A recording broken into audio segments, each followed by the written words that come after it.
नमस्कार, दोपहर समाचार में आपका स्वागत है।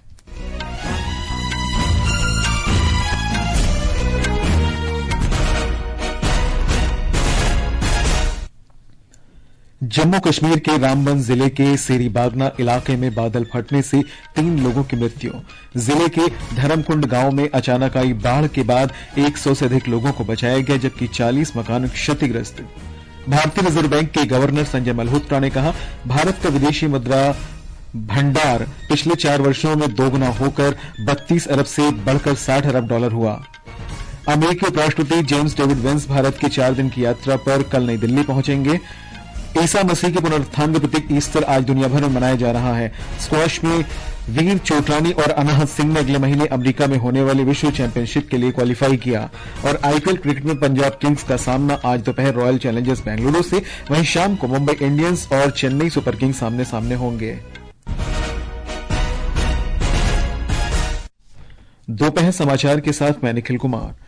जम्मू कश्मीर के रामबन जिले में सेरी बगना में आज बादल फटने से 3 लोगों की मृत्यु हो गई। मृतकों में 2 बच्चे और एक बुजुर्ग शामिल हैं।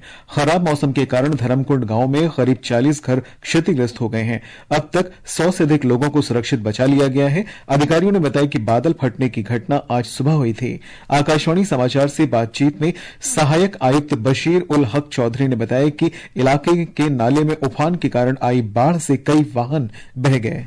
काफी जगहों पे क्लाउड बस्टिंग हुई हमारी, जिसमें काफी ज्यादा मलबा डबरी जो है वो हमारा टाउन जो रामबन मेन टाउन है उसमें आ गया। हमारी जो हाईवे है उसमें काफी जगहों पे जो है वो बहुत बड़ी बड़ी लैंडस्लाइड हो गई और कुछ एरियाज में जो है पानी का लेवल बढ़ने की वजह से जो है वो घरों को भी काफी डैमेज हुआ। कुछ घर जो है वो कम्प्लीटली वॉश आउट हो गए। उसी के साथ साथ अभी तक जानी नुकसान जो है वो 3 हुए। उसके बाद बाकी कहीं पे भी जान नुकसान नहीं हुआ है। श्री चौधरी ने कहा कि मूसलाधार बारिश और भूस्खलन के कारण मिट्टी धंसने से जम्मू कश्मीर राष्ट्रीय राजमार्ग पर वाहनों की आवाजाही बाधित हुई है। नेशनल हाईवे है जो कश्मीर को रेस्ट ऑफ द कंट्री से जोड़ती है, तो बहुत सारी गाड़ियां जो है वो स्टैंडर्ड यहाँ पे थी, उनको जो है वो हमने रेस्क्यू करके जो है सेफ लोकेशन पे पहुंचा दिया गया है। और जो ही नेशनल हाईवे खुलेगा तो उसके बाद उनको जो है वो यहाँ से दोबारा भेजा जाएगा अपनी अपनी डेस्टिनेशन पे। पहले से ही अपनी टीम्स को, कंट्रोल रूम्स को, रेस्क्यू टीम्स को अलर्ट करके रखा हुआ है, जिसमें SDRF है, NDRF है, ये सारी जो है वो ऑन द स्पॉट है, ग्राउंड पे है। रामबन और उसके आसपास के इलाकों में कल रात भर ओलावृष्टि हुई और तेज हवाएं चलती रहीं। कई स्थानों पर भूस्खलन की घटनाएं भी हुई। रामबन के वरिष्ठ पुलिस अधीक्षक ने आकाशवाणी को बताया कि कल रात भर तेज बारिश की वजह से भूस्खलन और बाढ़ की घटनाओं के कारण रामबन में कई संपत्तियां नष्ट हो गई और जम्मू श्रीनगर राष्ट्रीय राजमार्ग पर कई वाहनों को नुकसान पहुंचा। रात को अभी रनिंग हुई है, उस वजह से लैंडस्लाइड आ गई है। मल्टीपल प्लेसेस मेन जो है हमारा सेरी में है, लैंडस्लाइड है, मड स्लाइड है, आगे 4-5 जगह और भी जो है पंथाल में है, तो वो सारी जगह जो है वो बंद है। रोड जो है 1-2 जगह से टूट चुकी है। पंथाल में थोड़ा लिंक था ब्रिज का, वो भी ढह गया है, तो उस वजह से पूरी तरह से रोड जो है नेशनल हाईवे पूरी तरह से ब्लॉक है। जब तक ना वेदर ठीक होता तो ये हाईवे पे ट्रैवल जो है करना वो अवॉइड करें। जो ही हमारे पास क्लियरेंस होती है, अभी तो काम चल रहा है, बट लगता नहीं है कि शाम तक वो खुल पाएगा या कल तक भी खुल पाएगा, क्योंकि वेदर कंटिन्यूसली रनिंग है। भूस्खलन के कारण राष्ट्रीय राजमार्ग पर आवाजाही रोक दी गई है। एक रिपोर्ट। भूस्खलन के कारण राष्ट्रीय राजमार्ग पर दोनों दिशाओं में वाहनों की आवाजाही रोक दी गई है। अधिकारियों ने यात्रियों को मौसम की स्थिति में सुधार होने तक यात्रा से बचने की सलाह दी है। श्रीनगर सोनमर्ग गुमरी रोड, ऐतिहासिक मुगल रोड और सिंथन टॉप रोड भी बंद हैं। रामबन जिला प्रशासन ने जिला नियंत्रण कक्ष के 2 नंबर 019982955500 या 019982666790 जारी किए हैं। इन पर आपात स्थिति में कभी भी संपर्क किया जा सकता है। केंद्रीय विज्ञान और प्रौद्योगिकी मंत्री जितेंद्र सिंह और मुख्यमंत्री उमर अब्दुल्ला ने जान माल के नुकसान पर दुख व्यक्त किया है और मृतकों के परिजनों के प्रति संवेदना व्यक्त की है। दोनों नेताओं ने प्रभावित लोगों की पूरी मदद करने और प्रभावित क्षेत्रों में राहत कार्य चलाए जाने का आश्वासन दिया है। एक सोशल मीडिया पोस्ट में जितेंद्र सिंह ने बताया कि वे रामबन जिले के उपायुक्त के साथ लगातार संपर्क में हैं। उन्होंने कहा कि प्रभावितों को वित्तीय और अन्य सभी तरह की सहायता प्रदान की जा रही है। श्रीनगर से गुलशन रैना की रिपोर्ट के साथ समाचार कक्ष से आकर्षिता सिंह। इस बीच लद्दाख में अत्यधिक हिमपात के कारण करगिल में सामान्य जनजीवन बुरी तरह से प्रभावित हुआ है। मौसम विभाग ने कई इलाकों में बर्फीले तूफान और बाढ़ आने की चेतावनी जारी की है। भूस्खलन के खतरों को देखते हुए लोगों से अनावश्यक रूप से घरों से बाहर न निकलने को कहा गया है। करगिल, श्रीनगर और करगिल ज़ंस्कार मार्ग पर बर्फ जमा होने के कारण वाहनों की आवाजाही रोक दी गई है। देश के विदेशी मुद्रा बाजार में पिछले 4 वर्षों में काफी वृद्धि देखी गई है। ये वर्ष 2020 के $32 अरब से लगभग दोगुना होकर 2024 में $60 अरब हो गया है। एक रिपोर्ट। रिजर्व बैंक के गवर्नर संजय मल्होत्रा ने बाली में आयोजित एक कार्यक्रम में इसकी जानकारी दी। उन्होंने कहा कि पिछले कुछ वर्षों में भारत के वित्तीय बाजार अधिक गतिशील और लचीले हो गए हैं। ओवरनाइट मनी मार्केट का भी विस्तार हुआ है और इसका दैनिक कारोबार वर्ष 2020 के लगभग 3 लाख करोड़ रुपए से बढ़कर 2024 में 5.40 लाख करोड़ रुपए से अधिक का हो चुका है। श्री मल्होत्रा ने कहा कि सरकार प्रतिभूतियों के बाजार में औसत दैनिक कारोबार में भी 40% की वृद्धि देखी गई है, जो इसकी अवधि के दौरान 66,000 करोड़ रुपए तक पहुंच गया। देश के वित्तीय बाजार के बुनियादी ढांचे को अत्याधुनिक बताते हुए उन्होंने कहा कि इनकी पारदर्शिता का स्तर दुनिया के सर्वश्रेष्ठ बाजारों के बराबर है। समाचार कक्ष से शक्ति सिंह। ये समाचार आकाशवाणी से प्रसारित किए जा रहे हैं। ताजा समाचार जानने के लिए आप हमारे social media handle x@AIR News Hindi को फॉलो कर सकते हैं। ये आकाशवाणी है। अमेरिका के उपराष्ट्रपति जेम्स डेविड वेंस कल भारत के 4 दिवसीय आधिकारिक यात्रा पर नई दिल्ली पहुंचेंगे। उनके साथ उनकी पत्नी उषा वेंस और अमेरिका के कई वरिष्ठ अधिकारी भी होंगे। उपराष्ट्रपति वेंस की ये पहली भारत यात्रा है और वे कल प्रधानमंत्री नरेंद्र मोदी से मुलाकात करेंगे।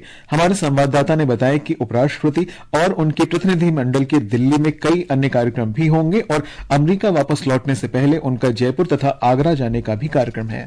अमेरिका के उपराष्ट्रपति जेम्स डेविड वेंस की भारत यात्रा दोनों पक्षों को द्विपक्षीय संबंधों में प्रगति की समीक्षा करने का अवसर प्रदान करेगी। इस यात्रा के दौरान इस वर्ष 13 फरवरी को प्रधानमंत्री नरेंद्र मोदी की अमेरिका यात्रा के दौरान जारी भारत अमेरिका संयुक्त वक्तव्य के कार्यान्वयन की भी समीक्षा की जाएगी। दोनों पक्ष आपसी हितों के क्षेत्रीय और वैश्विक घटनाक्रमों पर भी विचारों का आदान प्रदान करेंगे। भारत और अमेरिका के बीच व्यापक वैश्विक रणनीतिक साझेदारी है, जो साझा लोकतांत्रिक मूल्यों, कई मुद्दों पर हितों के अभिसरण और दोनों देशों के लोगों के बीच जीवंत संपर्कों द्वारा संचालित है। दोनों पक्षों के नेताओं के बीच नियमित संवाद बढ़ते द्विपक्षीय संबंधों का एक महत्वपूर्ण अंग है। अनुपम मिश्र, आकाशवाणी समाचार, दिल्ली। प्रधानमंत्री नरेंद्र मोदी 22 अप्रैल को सऊदी अरब की 2 दिन की यात्रा पर जेद्दा जाएंगे। हमारे संवाददाता ने बताया कि प्रधानमंत्री की आगामी यात्रा सऊदी सुल्तान की पहली भारत यात्रा की 70वीं वर्षगांठ के उपलक्ष्य में हो रही है। प्रधानमंत्री मोदी की 2016 में सऊदी अरब का पहली यात्रा द्विपक्षीय संबंधों में एक निर्णायक मोड़ थी। इस यात्रा के दौरान किंग सलमान ने सर्वोच्च नागरिक सम्मान किंग अब्दुल अजीज शाह प्रधानमंत्री मोदी को प्रदान किया। 2019 तक संबंध और अधिक परिपक्व हो गए जब क्राउन प्रिंस मोहम्मद बिन सलमान ने फरवरी में भारत का दौरा किया। उसके बाद उसी वर्ष अक्टूबर में मोदी की वापसी यात्रा हुई। इन आदान प्रदानों के परिणाम स्वरूप रणनीतिक साझेदारी परिषद की स्थापना हुई। प्रधानमंत्री मोदी का राज्य का प्रधानमंत्री भी रहे क्राउन प्रिंस मोहम्मद बिन सलमान के साथ मजबूत व्यक्तिगत संबंध है। उनके द्विपक्षीय संबंध गर्मजोशी और उच्च स्तरीय जुड़ाव से चिन्हित है। दोनों नेता 2025 से पहले 5 बार मिल चुके हैं। विनोद कुमार, आकाशवाणी समाचार के लिए जेद्दा से। प्रधानमंत्री कल नई दिल्ली में 17वें सिविल सेवा दिवस पर लोक सेवकों को संबोधित करेंगे। श्री मोदी लोक प्रशासन में उत्कृष्टता के लिए 16 अधिकारियों को प्रधानमंत्री पुरस्कार भी प्रदान करेंगे। ये पुरस्कार जिलों के समग्र विकास, आकांक्षी प्रखंड कार्यक्रम और नवाचार की श्रेणियों में दिए जाएंगे। आज दुनिया भर में ईस्टर का त्योहार मनाया जा रहा है। ये दिन ईसा मसीह के कैलवरी में सलीब पर चढ़ाए जाने और बलिदान के बाद उनके पुनरुत्थान का प्रतीक है। राष्ट्रपति द्रौपदी मुर्मू, उपराष्ट्रपति जगदीप धनखड़ और प्रधानमंत्री नरेंद्र मोदी ने ईस्टर पर्व के अवसर पर देशवासियों को शुभकामनाएं दी हैं। केरल में ईस्टर का पर्व हर्षोल्लास के साथ मनाया जा रहा है। एक रिपोर्ट।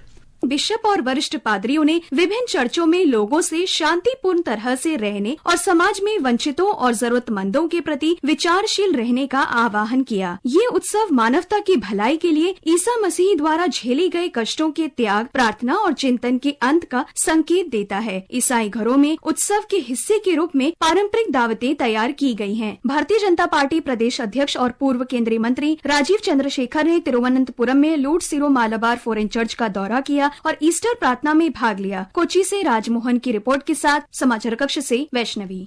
मिजोरम में भी यह पर्व धार्मिक उत्साह के साथ मनाया जा रहा है।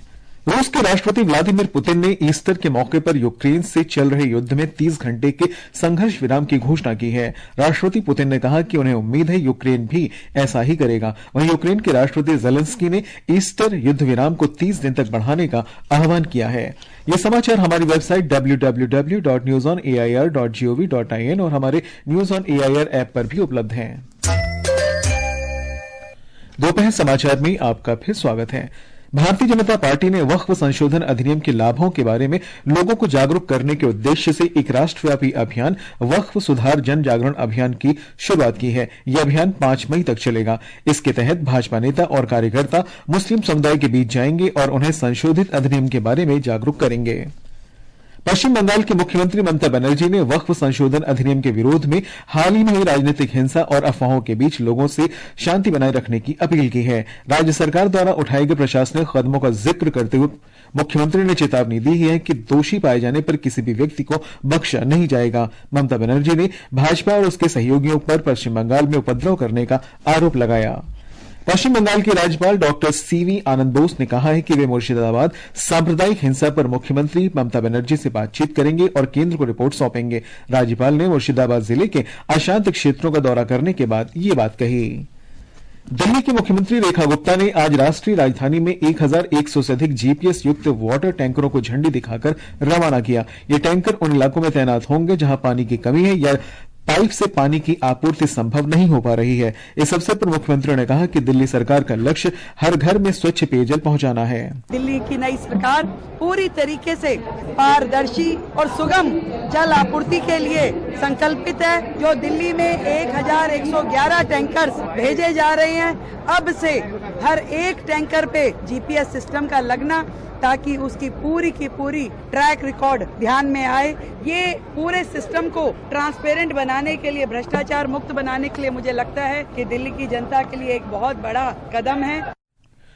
जल मंत्री प्रवेश वर्मा ने कहा कि दिल्ली के लोग जीपीएस युक्त पानी के टैंकरों से उनकी वास्तविक स्थिति को ट्रैक कर सकेंगे। हमारा केवल एक ही लक्ष्य है, मैं जो काम कर सकते थे दिल्ली को पानी की सेवा देने का, उतना कर रहे हैं। हमारा लॉन्ग टर्म प्लान कि दिल्ली के हर घर में उसको नल से ही पानी मिले, ताकि धीरे धीरे टैंकर व्यवस्था को कम करेंगे।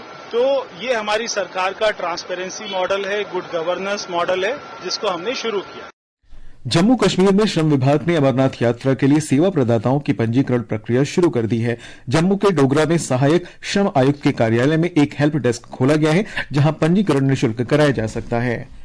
भारत के वीर चोटरानी और अनाहत सिंह ने अगले महीने अमेरिका के शिकागो में होने वाले विश्व स्क्वॉश चैंपियनशिप 2025 के लिए क्वालिफाई कर लिया है। वीर ने मलेशिया में आयोजित एशिया क्वालिफाइंग प्रतियोगिता के पुरुष फाइनल में मलेशिया के अमिशन राजचंद्रन को हराया। वहीं अनाहत ने महिला सिंगल्स के फाइनल में हांगकांग की तोवित से को पराजित किया। आईपीएल क्रिकेट में आज दोपहर बाद 3:30 बजे चंडीगढ़ में पंजाब किंग्स का मुकाबला रॉयल चैलेंजर्स बेंगलुरु से होगा। वहीं मुंबई में शाम 7:30 बजे मुंबई इंडियंस और चेन्नई सुपर किंग्स आमने सामने होंगे। अंत में मुख्य समाचार एक बार फिर। जम्मू कश्मीर के रामबन जिले के सेरी बागना इलाके में बादल फटने से 3 लोगों की मृत्यु। जिले के धरमकुंड गांव में अचानक आई बाढ़ के बाद 100 से अधिक लोगों को बचाया गया, जबकि 40 मकान क्षतिग्रस्त। भारतीय रिजर्व बैंक के गवर्नर संजय मल्होत्रा ने कहा, भारत का विदेशी मुद्रा बाजार पिछले 4 वर्षों में दोगुना होकर 32 अरब से बढ़कर $60 अरब हुआ। अमेरिकी उपराष्ट्रपति जेम्स डेविड वेंस भारत की 4 दिन की यात्रा पर कल नई दिल्ली पहुंचेंगे। ईसा मसीह के पुनरुत्थान का प्रतीक ईस्टर पर्व आज दुनिया भर में मनाया जा रहा है। और स्क्वॉश में भारत के वीर चोटरानी तथा अनाहत सिंह ने अगले महीने अमेरिका में होने वाली विश्व चैंपियनशिप के लिए क्वालिफाई कर लिया है। इसके साथ ही दोपहर समाचार का ये अंक समाप्त हुआ। नमस्कार।